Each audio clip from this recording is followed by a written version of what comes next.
18. Kaz. It took 2 days after she emerged from the surgeon's cabin for Kaz to make himself approach Inej. She was sitting by herself, legs crossed, back to the hull of the ship, sipping a cup of tea. Kaz limped over to her. "I want to show you something." "I'm well, thank you for asking," she said, looking up at him. "How are you?" He felt his lips twist. "Splendid." Awkwardly, he lowered himself down beside her and set aside his cane. "Is your leg bad?" "It's fine. Here." He spread Wyland's drawing of the prison sector between them. Most of Wyland's plans showed the ice court from above, but the prison elevation was a side view. A cross-section showing the building's floors stacked on top of one another. "I've seen it," Inej said. She ran her fingers from the basement up to the roof in a straight line. 6 stories up a chimney. "Can he do it?" Her dark brows rose. "Is there another option?" "No." "So if I say I can't make that climb, will you tell Specht to turn the boat around and take us back to Ketterdam?" "I'll find another option," said Kaz. "I don't know what, but I'm not going to give up that haul." "You know I can do it, Kaz. And you know I'm not going to refuse, so why ask?" "Because I've been looking for an excuse to talk to you for 2 days. I want to make sure you know what you'll be dealing with, and that you're studying the plans." "Will there be a test?" "Yes," said Kaz. "If you fail, we'll all end up stuck inside a fjord in prison." She said, and took a sip of her tea. "And I'll end up dead." She closed her eyes and leaned her head back against the hull. "I'm worried about the escape route to the harbor. I don't like that there's only one way out." Kaz settled back against the hull, too. "Me neither," he conceded, stretching out his bad leg. "But that's why the Fjorden's built it that way." "Do you trust Specht?"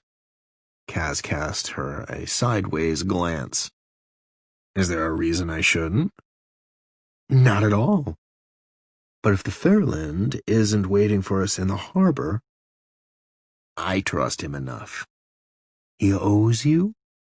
Kaz nodded. He glanced around, then said, "The Navy threw him out for insubordination and refused him his pension. He has a sister to support near Belent. I got him his money." "That was good of you." Kaz narrowed his eyes. "I'm not some character out of a children's story who plays harmless pranks and steals from the rich to give to the poor. There was money to be made and information to be had. Specht knows the Navy's routes like the back of his hand." "Never something for nothing, Kaz," she said, her gaze steady. "I know. Still, if the Fairland is intercepted, we'll have no way out of Jerhome." "I'll get us out. You know that." "Tell me you know that." He needed her to say it. This job wasn't like anything he'd attempted before. Every doubt she'd raised was a legitimate one and only echoed the fears in his own head. He'd snapped at her before they'd left Ketterdam, told her he'd get a new spider for the job if she didn't think he could pull it off. He needed to know that she believed he could do this, that he could take them into the ice court and bring them out feeling whole and righteous the way he'd done with other crews on other jobs. He needed to know she believed in him. But all she said was, "I hear Pekka Rollins was the one gunning for us in the harbor." Kaz felt a surge of disappointment. "So?" "Don't think I haven't noticed the way you go after him, Kaz." "He's just another boss, one more barrel thug." "No, he isn't. When you go after other gangs, it's business. But with Pekka Rollins, it's personal." Later, he wasn't sure why he said it. He never told anyone, never spoken the words aloud, but now Kaz kept his eyes on the sails above them and said, "Pekka Rollins killed my brother." He didn't have to see Inej's face to sense her shock. You had a brother? I had a lot of things, he muttered. I'm sorry. Had he wanted her sympathy? Was that why he told her? Cass, she hesitated. What would she do now? Try to lay a comforting hand on his arm? Tell him she understood? I'll pray for him, Inej said. For peace in the next world, if not in this one. He turned his head. They were sitting close together, their shoulders nearly touching. Her eyes were so brown they were almost black, and for once her hair was down. She always wore it tied back in a ruthlessly tight coil. Even the idea of being this near someone should have set his skin crawling. Instead, he thought, what happens if I move closer? I don't want your prayers, he said. What do you want then? The old answers came easily to mind. Money, vengeance, Jordie's voice in my head, silence forever.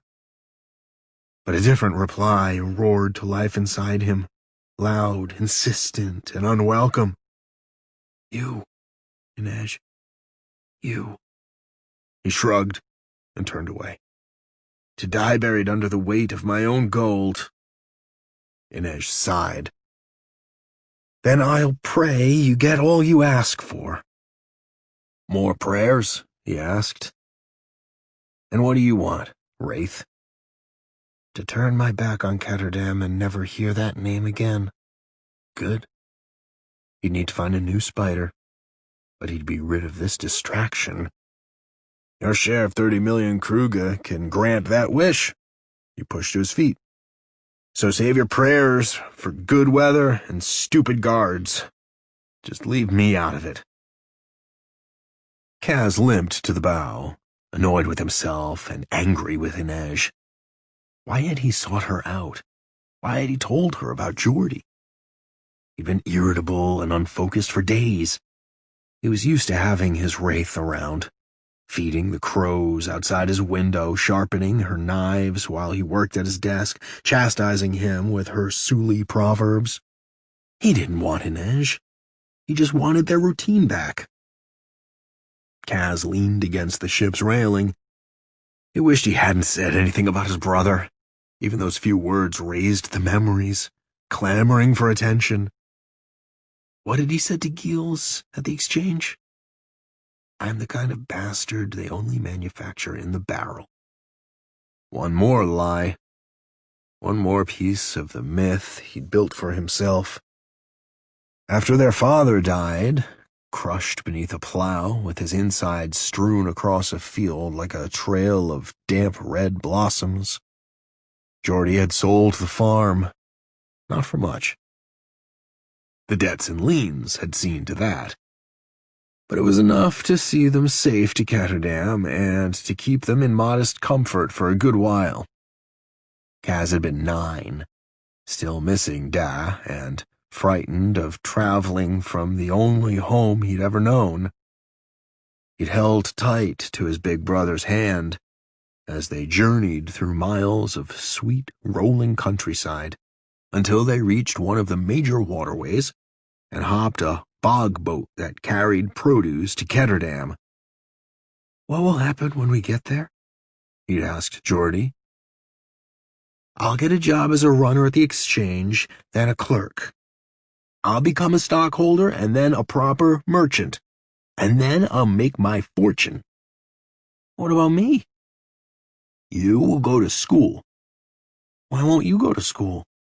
Jordie had scoffed. I'm too old for school. Too smart, too. First few days in the city were all Jordie had promised.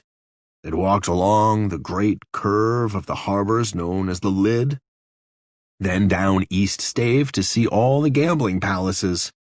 They didn't venture too far south, where they'd been warned the streets grew dangerous. They let rooms in a tidy little boarding house not far from the exchange and tried every new food they saw, stuffing themselves sick on quince candy. Kaz liked the little omelet stands where you could choose what you liked to put in them. Each morning, Jordie went to the exchange to look for work and told Kaz to stay in his room. Ketterdam wasn't safe for children on their own. There were thieves and pickpockets and even men who would snap up little boys and sell them to the highest bidder. So Kaz stayed inside. He pushed a chair up to the basin and climbed on it so he could see himself in the mirror as he tried to make coins disappear, just as he'd seen a magician do, performing in front of one of the gambling halls. Kaz could have watched him for hours, but eventually Jordie had dragged him away. The card tricks had been good, but the disappearing coin kept him up at night. How had the magician done it? It had been there one moment, gone the next. The disaster began with a wind-up dog. Jordie had come home hungry and irritable, frustrated after another wasted day. They say they have no jobs, but they mean they have no jobs for a boy like me. Everyone there is someone's cousin or brother or best friend's son. Kaz hadn't been in a mood to try to cheer him up. He was grouchy after so many hours indoors with nothing but coins and cards to keep him company. He wanted to go down to East Stave to find the magician. In the years after, Kaz would always wonder what might have happened if Jordie hadn't indulged him. If they'd gone to the harbor to look at boats instead, or if they'd simply been walking on the other side of the canal. He wanted to believe that might have made the difference, but the older he got, the more he doubted it would have mattered at all. They'd passed the green riot of the Emerald Palace, and right next door, in front of the Gold Strike, there'd been a boy selling little mechanical dogs. The toys wound up with a bronze key and waddled on stiff legs, tin ears flapping. Kaz had crouched down, turning all the keys, trying to get all the dogs waddling at the same time. And the boy selling them had struck up a conversation with Jordie. As it turned out, he was from Lidge, not 2 towns over from where Kaz and Jordie had been raised, and he knew a man with jobs open for runners, not at the exchange, but at an office just down the street. Jordie should come by the next morning, he said, and they could go chat with him together. He'd been hoping to land a job as a runner, too. On the way home, Jordie had bought them each a hot chocolate, not just one to share. "Our luck is changing," he said as they curled their hands around the steaming cups, feet dangling over a little bridge, the lights of the stave playing over the water. Kaz had looked down at their reflections on the bright surface of the canal and thought, "I feel lucky now." The boy who sold the mechanical dogs was named Philip, and the man he knew was Jacob Hertzoon, a minor mercher who owned a small coffee house near the exchange, where he arranged for low-level investors to split stakes in trade voyages passing through Kerch. "You should see this place," Jordie had crowed to Kaz upon arriving home late that night. "There are people there at every hour, talking and trading news, buying and selling shares and futures, ordinary people, butchers and bakers and dock workers. Mr. Hertzoon says any man can become rich. All he needs is luck and the right friends." The next week was like a happy dream. Jordie and Philip worked for Mr. Hertzoon as runners, carrying messages to and from the dock and occasionally placing orders for him at the exchange or other trading offices. While they were working, Kaz was allowed to stay at the coffee house.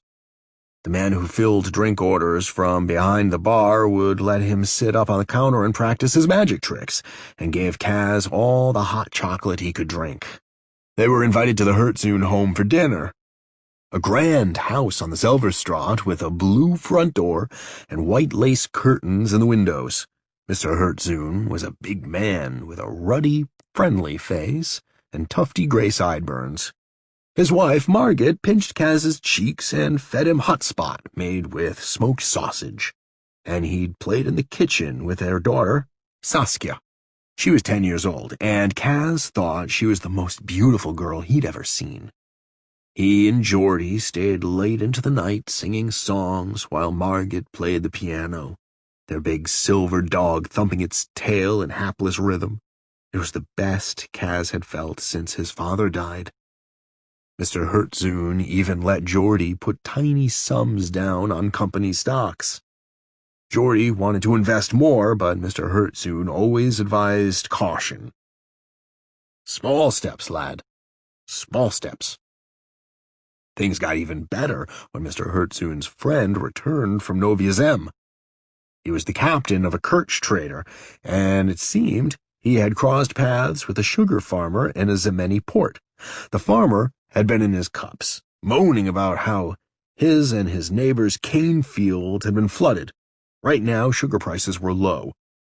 But when people found out how hard it would be to get sugar in the coming months, prices would soar. Mr. Hertzun's friend intended to buy up all the sugar he could before the news reached Ketterdam. That seems like cheating, Kaz had whispered to Jordie. It isn't cheating, Jordie had snorted. It's just good business. And how are ordinary people supposed to move up in the world without a little extra help? Mr. Hertzun had Jordie and Philip place the orders with 3 separate offices to make sure such a large purchase didn't garner unwanted attention. News of the failed crop came in, and sitting in the coffee house, the boys had watched the prices on the chalkboard rise, trying to contain their glee. When Mr. Hertzun thought the shares had gone as high as they could go, he sent Jordie and Philip to sell out and collect. They'd returned to the coffee house, and Mr. Hertzun had handed both of them their profits straight from his safe. "What did I tell you?" Jordie said to Kaz as they headed out into the Ketterdam night. "Luck and good friends." Only a few days later, Mr. Hertzun told them of another tip he'd received from his friend, the captain, who'd gotten similar word on the next crop of jordie. "The rains are hitting everyone hard this year," Mr. Hertzun said. "But this time, not only the fields were destroyed, but the warehouses down by the docks in Eames. This is going to be big money, and I intend to go in heavy." "Then we should too," said Philip. Mr. Hertzun had frowned. "I'm afraid this isn't a deal for you boys. The minimum investment is far too high for either of you, but there will be more trades to come." Philip had been furious. He'd yelled at Mr. Hertzun, told him it wasn't fair. He said Mr. Hertzun was just like the merchants at the exchange, hoarding all the riches for himself, and called Mr. Hertzun names that had made Kaz cringe. When he stormed out, everyone at the coffee house had stared at Mr. Hertzun's red, embarrassed face. He'd gone back to his office and slouched down in his chair. I can't help the way business is done. The men running the trade want only big investors, people who can support the risk." Jordie and Kaz had stood there, unsure of what to do. "Are you angry with me too?" asked Mr. Hertzun. "Of course not," they assured him. Philip was the one who was being unfair. "I understand why he's angry," said Mr. Hertzun. "Opportunities like this one don't come along often, but there's nothing to be done." "I have money," said Jordie. Mr. Hertzun had smiled indulgently. "Jordie, you're a good lad, and someday I have no doubt you'll be a king of the exchange. But you don't have the kind of funds these investors require." Jordie's chin had gone up. "I do. From the sale of my father's farm." "And I expect it's all you and Kaz have to live on. That's not something to be risked on a trade, no matter how certain the outcome. A child your age has no business." "I'm not a child. If it's a good opportunity, I want to take it." Kaz would always remember that moment, when he'd seen greed take hold of his brother, an invisible hand guiding him onward. The lever at work. Mr. Hertzun had taken a lot of convincing. They'd all gone back to the Zelverstraat house and discussed it well into the night. Kaz had fallen asleep with his head on the silver dog's side, and Saskia's red ribbon clutched in his hand. When Jordie finally roused him, the candles had burned low, and it was already morning. Mr. Hertzun had asked his business partner to come over and draw up a contract for a loan from Jordie. Because of his age, Jordie would loan Mr. Hertzoon the money, and Mr. Hertzoon would place the trade. Margit gave them milk tea and warm pancakes with sour cream and jam. Then they'd all walked to the bank that held the funds from the sale of the farm, and Jordie signed them over. Mr. Hertzoon insisted on escorting them back to their boarding house, and he'd hugged them at the door. He handed the loan agreement to Jordie and warned him to keep it safe. "Now, Jordie," he said, "there is only a small chance that this trade will go bad, but there is always a chance. If it does, I'm relying on you not to use that document to call in your loan. We both must take the risk together. I'm trusting you." Jordie had beamed. "The deal is the deal," he said. "The deal is the deal," said Mr. Hertzoon proudly, and they shook hands like proper merchants. Mr. Hertzoon handed Jordie a thick roll of Krüge. "For a fine dinner to celebrate. Come back to the coffee house a week from today, and we'll watch the prices rise together." That week they'd played Ritterspell and Spitchker at the arcades on the Lid. They'd bought Jordie a fine new coat and Kaz a new pair of soft leather boots. They'd eaten waffles and fried potatoes, and Jordie had purchased every novel he craved at a bookshop in Widgenstraat. When the week was over, they'd walked hand in hand to the coffee house.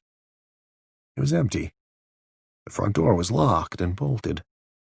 When they pressed their faces to the dark windows, they saw that everything was gone. The tables and chairs and big copper urns, the chalkboard where the figures for the day's trades had been posted. "Do we have the wrong corner?" asked Kaz. But they knew they didn't. In nervous silence, they walked to the house on Zelverstraat. No one answered their knock on the bright blue door. "They've just gone out for a while," said Jordie. They waited on the steps for hours, until the sun began to set. No one came or went. No candles were lit in the windows. Finally, Jordie worked up the courage to knock on a neighbor's door. "Yes?" said the maid who answered in her little white cap. "Do you know where the family next door has gone, the Hertzoons?" The maid's brow furrowed. "I think they were just visiting for a time from Zierfort." "No," Jordie said. "They've lived here for years. The maid shook her head. "That house stood empty for nearly a year after the last family moved away. It was only rented a few weeks ago." "But—" She closed the door in his face. Kaz and Jordie said nothing to each other, not on the walk home, or as they climbed the stairs to their little room in the boarding house. They sat in the growing gloom for a long time. Voices floated back to them from the canal below as people went about their evening business. "Something happened to them," Jordie said at last. "There was an accident or an emergency. He'll write soon. He'll send for us." That night, Kaz took Saskia's red ribbon from beneath his pillow. He rolled it into a neat spiral and clutched it in his palm. He lay in bed and tried to pray, but all he could think about was the magician's coin. There, and then gone.